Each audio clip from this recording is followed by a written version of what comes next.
Assalamualaikum dan salam sejahtera.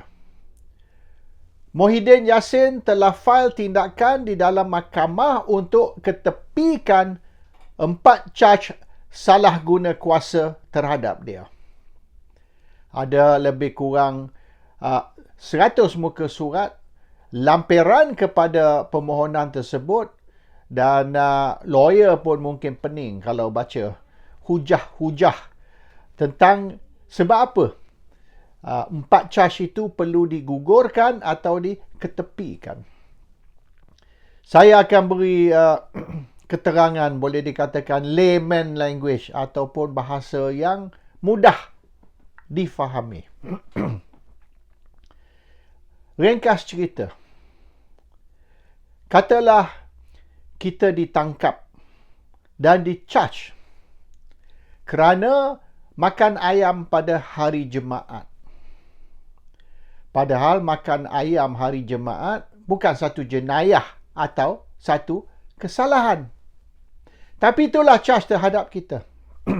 Makan ayam pada hari Jumaat walaupun ianya bukan satu kesalahan ataupun jenayah. Ianya direka. Satu kesalahan ataupun jenayah yang direka semata-mata supaya seseorang tu boleh ditangkap dan boleh di-charge. Bunyi pelik. Memang pelik. Oleh kerana Muhyiddin ditangkap dan di-charge kerana satu kesalahan yang tidak wujud. Non-existent crime. Tapi mereka masih teruskan dengan tindakan untuk tangkap dan charge Muhyiddin. Dan Muhyiddin dituduh melakukan satu jenayah yang bukan jenayah. Satu jenayah yang tidak wujud. Seumpama makan ayam pada hari Jumaat. Yang lebih penting ialah Muhyiddin didakwa atau di-charge salah guna kuasa di mana bukan kuasa dia.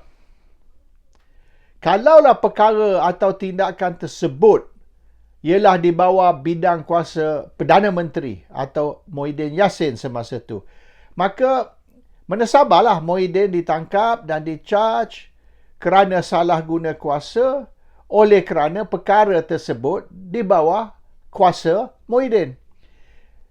Kalau Muhyiddin tidak ada kuasa di atas sesuatu tindakan itu, macam mana pula Muhyiddin yang salah guna kuasa apabila Muhyiddin tidak ada kuasa di dalam apa kesalahan yang Muhyiddin dituduh tadi? You cannot abuse your power if you do not have power. Misalan, katalah saya dituduh salah guna kuasa saya dengan membantu kawan saya. Saya bukan dalam kerajaan. Saya bukan menteri. Saya bukan wakil rakyat. Macam mana saya pula boleh ditangkap dan dituduh salah guna kuasa apabila saya tidak ada kuasa? Kes Muhyiddin sama. Walaupun dia Perdana Menteri, walaupun dia di dalam kerajaan, walaupun dia di dalam kabinet, tapi ada perkara-perkara yang bukan kuasa Muhyiddin. Misalan, kalau awak nak nikah, awak tak boleh pergi jumpa Muhyiddin. Kata saya ni nak nikah, boleh tak awak tolong nikahkan saya dengan perempuan ini? Muhyiddin kata, that's not my power. Pergilah jumpa kadi, pergilah pejabat agama. It's not my power to marry you off, untuk nikahkan you. So maknanya Muhyiddin pula dituduh salah guna kuasa sebab orang ni bernikah dengan orang ni tanpa izin mak bapak dia. So ini maknanya dah jadi ridiculous sangat-sangat. Dah jadi maknanya macam boleh dikatakan komedi. Dan Muhyiddin dituduh atas kesalahan di mana bidang kuasa di bawah Menteri Kewangan. Isu ni melibatkan lembaga hasil dalam negeri. Income Tax Department, lembaga hasil dalam negeri di bawah Menteri Kewangan.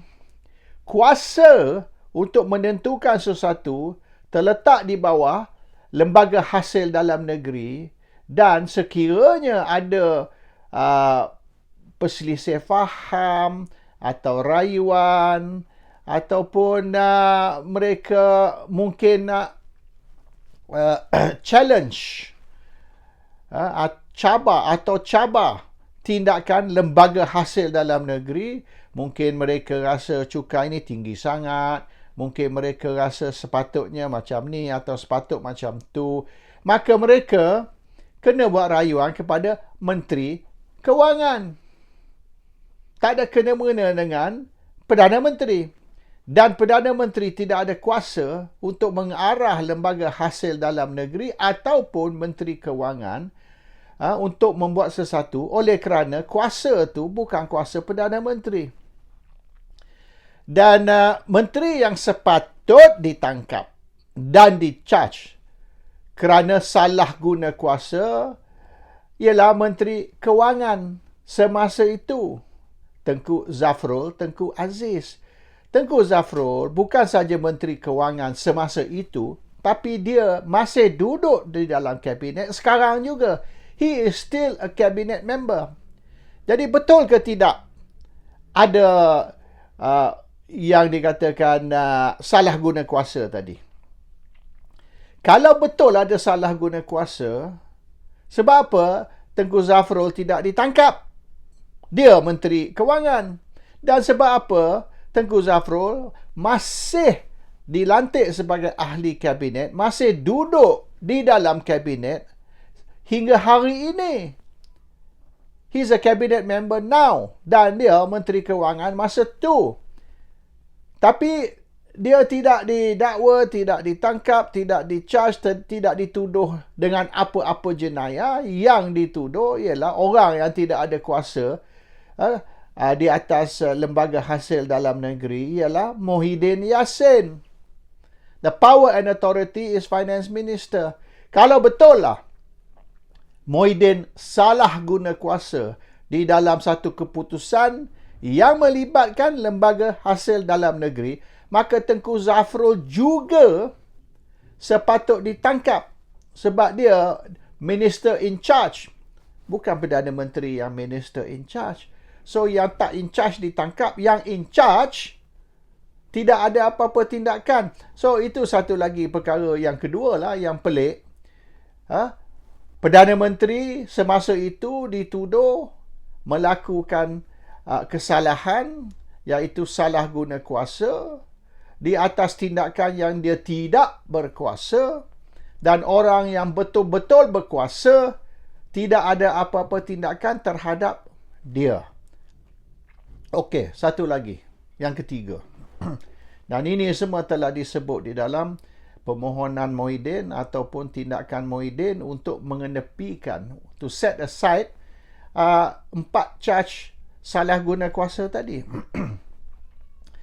Kononnya derma diberi kepada Parti Pribumi Bersatu.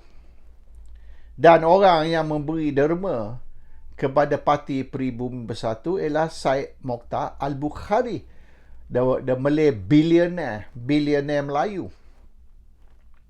Dan Syed Mokhtar Al-Bukhari ni dikatakan beri derma kepada Parti Pribumi Bersatu kerana isu dia nak sambung balik status tax exempt yayasan dia. Yayasan dia telah diberi tax exempt kerana dia banyak buat kerja amal, charity work dan sebagainya oleh kerajaan Najib Tun Razak. Kerajaan Najib Tun Razak yang beri tax exempt kepada Syed Mokhtar. Semasa Pakatan Harapan ambil alih 2018, mereka batalkan tax exempt itu.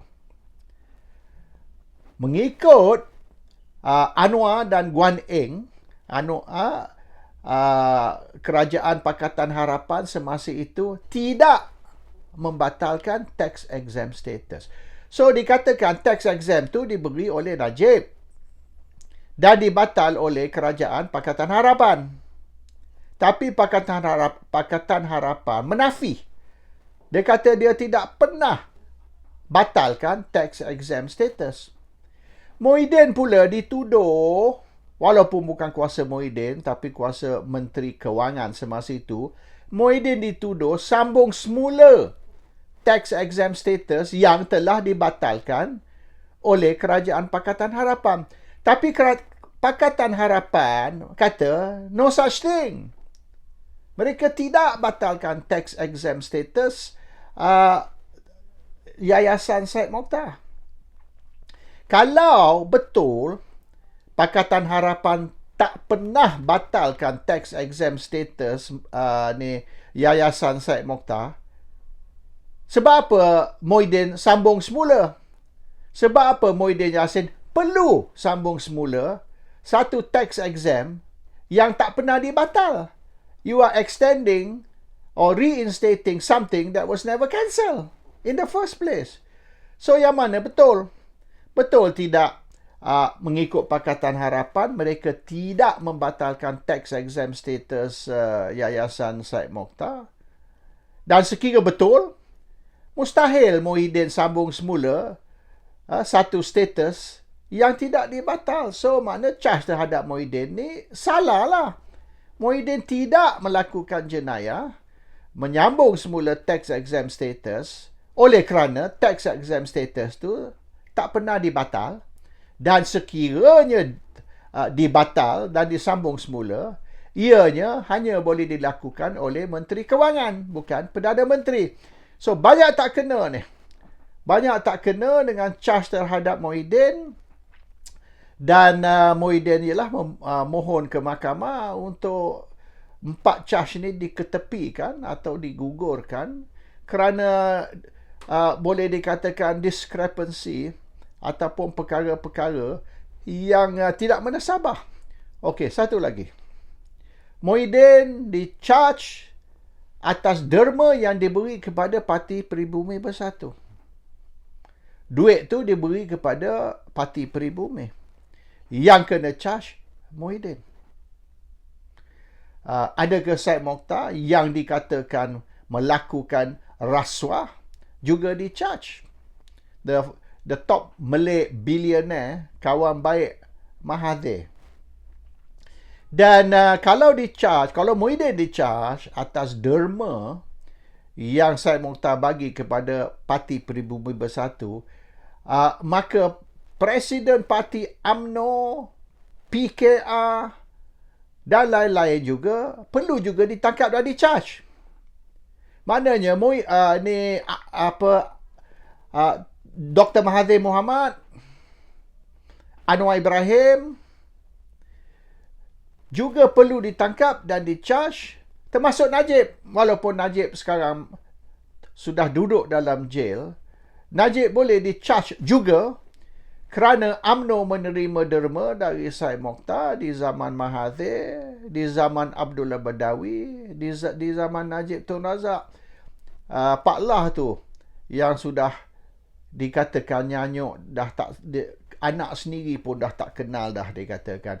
So, yelah mungkin oleh kerana he is having dementia, dia orang Melayu kata nyanyuk, dia sudah nyanyuk, dia sudah tidak tahu apa berlaku di keliling dia, maka dia tak boleh di-charge lah, sebab dia nak jawab charge pun tak boleh. Tapi sudah tentu Mahathir dengan Najib juga perlu ditangkap dan di-charge, dan juga Anwar Ibrahim oleh kerana, dan of course Wan Azizah, sebab Wan Azizah juga dulu Presiden PKR. Jadi Wan Azizah, Anwar, Najib, Muhyiddin semua perlu ditangkap dan di-charge kerana parti mereka terima derma dari Syed Mokhtar. Dan sama macam kes Muhyiddin, parti dia terima derma ataupun sumbangan dari Syed Mokhtar, maka Muhyiddin di-charge. So sepatutnya Muhyiddin, Najib, Anwar, Wan Azizah, Mahathir semua ditangkap dan di-charge atas derma yang Syed Mokhtar beri kepada parti mereka. Tak bolehlah nak charge seorang saja, yang lain tu derma tu halal. Yang kepada Parti Peribumi, derma tu haram. So, derma tu dikatakan diberi kepada Parti Peribumi Bersatu. Tapi Muhyiddin yang di-charge salah guna kuasa.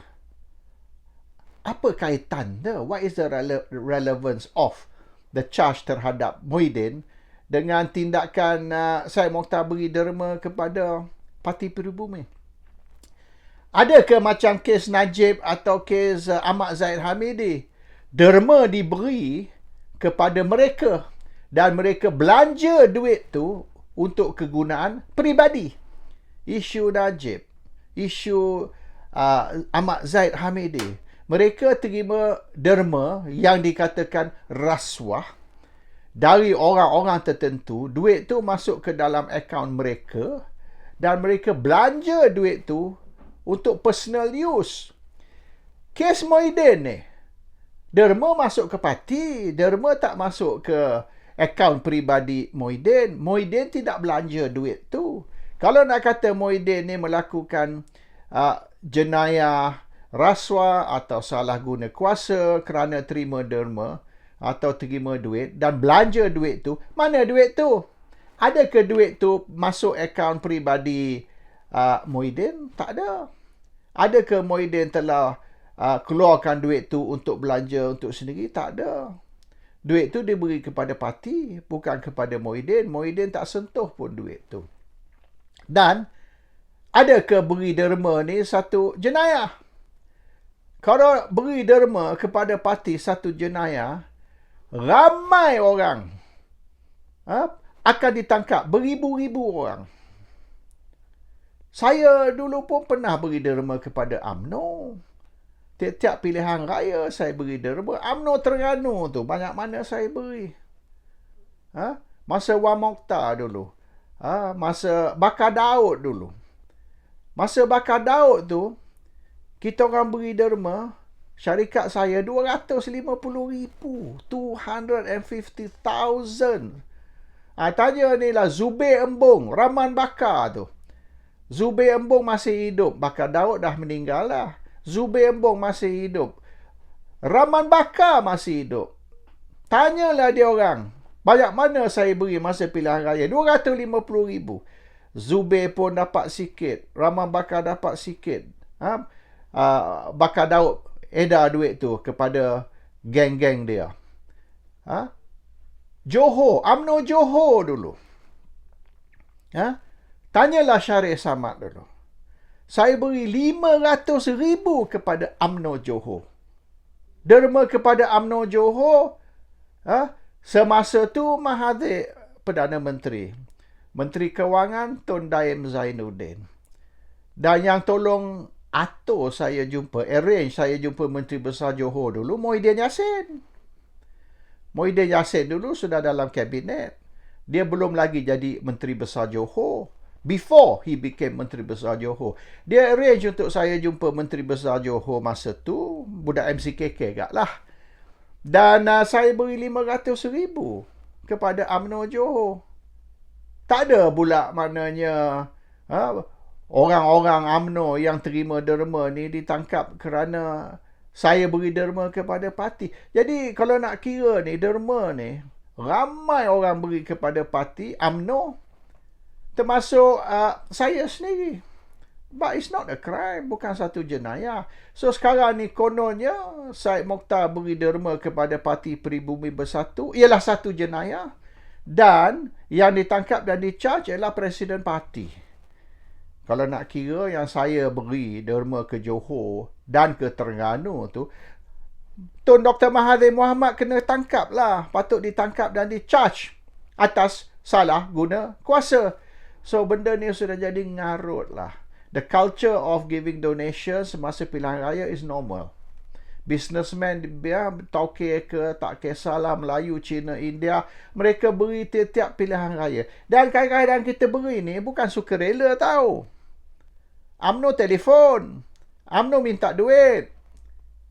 Dan kadang-kadang kita beri ni kerana kita nak goodwill lah. Sebab UMNO ni kalau kita tak derma kepada mereka, kita dianggap sebagai musuh. Saya di Terengganu dulu macam-macam masalah dengan UMNO sebab saya kononnya orang luar, bukan rakyat Terengganu. Jadi saya buat bisnes kat Terengganu tu banyak dia orang kacau. Signboard tu pun dia orang kacau. Signboard tak kena lah, kena angkat turun signboard lah. inilah itu. Signboard penjagaan pun dia orang mari kacau. Bila kita beri derma 250,000 tu, lepas tu kita dianggap sebagai kawan baik kepada UMNO lah. Taklah dia orang kacau. So this derma kepada UMNO ni kadang-kadang is like protection money. Macam mafia tu dekat Amerika. Kita bagi duit kepada mafia kerana kita tak mau mafia mari bakar kedai kita. Same lah di Malaysia ni. Kita bagi derma kepada UMNO sebab UMNO ni gangster.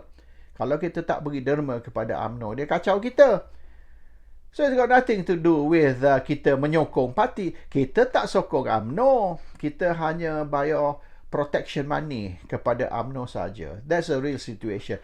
Tapi ringkas cerita ni, Muhyiddin di-charge atas kesalahan salah guna kuasa kerana duit yang diderma kepada UMNO, duit yang tidak masuk ke akaun Muhyiddin, duit yang tidak dibelanja oleh Muhyiddin, dan tidak ada apa-apa bukti, money trail ataupun statement yang menunjukkan yang Muhyiddin ni ada terima faedah dari duit yang diberi kepada parti, dan juga tidak ada bukti bahawasanya Muhyiddin salah guna kuasa yang berkait dengan derma yang Parti Pribumi Bersatu terima. So isu derma, isu ini, isu itu is all separate issues, 3 separate issue, tapi mereka cuba kaitkan kesemua tu sebagai satu konspirasi di mana Muhyiddin salah guna kuasa untuk membantu Syed Mokhtar. Syed Mokhtar pula beri kickback atau rasuah kepada Muhyiddin. Semua tu tidak berlaku sebab sah mengikut Pakatan Harapan, mereka tak pernah batal tax exempt status Syed Mokhtar. Dan juga Syed Mokhtar beri derma kepada semua parti politik. Dia tak beri kepada satu, dia beri kepada semua. Jadi kalau betul lah derma tu satu kesalahan, sebab apa yang lain-lain tu, parti lain tu, presiden mereka tak juga ditangkap. Dan yang penting macam saya katalah, satu jenayah yang tidak wujud, does not exist, seumpama makan ayam pada hari Jumaat. Bukan satu jenayah, tapi Muhyiddin ditangkap seumpama dia makan ayam pada hari Jumaat. Assalamualaikum. Salam sejahtera.